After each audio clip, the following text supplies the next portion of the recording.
Hey guys, তো এখন বাজে সন্ধে 6টা আর কোকো এখানে দুটো চুল বেঁধে বসে আছে ভয়ে। আর ফাইনালি আমার লাইটটাকে আমি এইভাবে ডেকোরেট করেছি পুরো।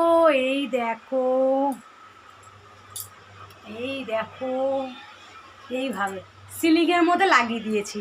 আর এই যে লাল লাইটটা কিনেছি, এই দেখো এইটাকে এখানে এখানে এখানে লাগিয়েছি দরজায়। এই যে পুরো দরজাটা দিইনি কেন, আমার এই একটা লাইট ছিল, এই মনে কোকোই আমার লাইটটা ছিঁড়ে দিয়েছে নতুন লাইট, যার কারণে আমি এবার সিদ্ধান্ত নিয়েছি যে এখানে হাফ হাফ করে লাগাবো, বাদ বাকিটা এইখানে ঘরে করবো। একটা জিনিস দেখাচ্ছি, এই দেখো।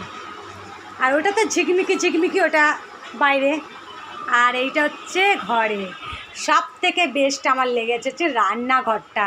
অ্যাকচুয়ালি আমি দুটো নীল লাইট কিনেছি যে আমি ঘরে ডেকোরেট করব, কিন্তু আমার বর করে দিয়েছে রান্নাঘরে।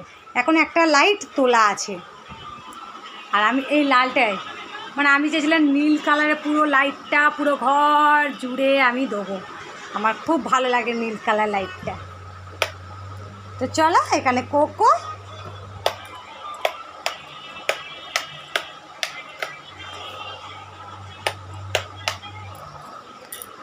আর এই যে কোকো এখানে দেখছো, কোকো দুটো চুল বেঁধে শুধু ভয় পেয়ে যাচ্ছে। যেখানে যেখানে আমি যাচ্ছি সেখানে তোমরা তো জানো কদিন ধরে আমি ভিডিও ছাড়ছি কোকোর, যেখানে আমি দেখো না কোথায় ধারে বসে আছে ভিডিও করার জন্য। আমি এখানে এসেছি, ও যাবে দেখবে একটা জিনিস দেখ, আমাকে দেখছে, দাঁড়াও, আই চলে এসছে, দেখছো কী হয়েছে পাপা? আমি তো আছি তো। ওর পাশে ওর বাবা বসে আছে, তাও হবে না, ওর মাকেই চাই, মানে মা বাঁচাতে পারবে এটাই। আর ফাইনালি আমি এখানে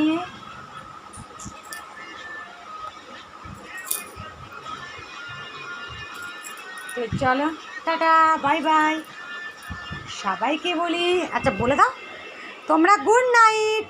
রাতে তো আর ভিডিও ছাড়বো না, এখনই বলে দিচ্ছি গুড নাইট, টাটা।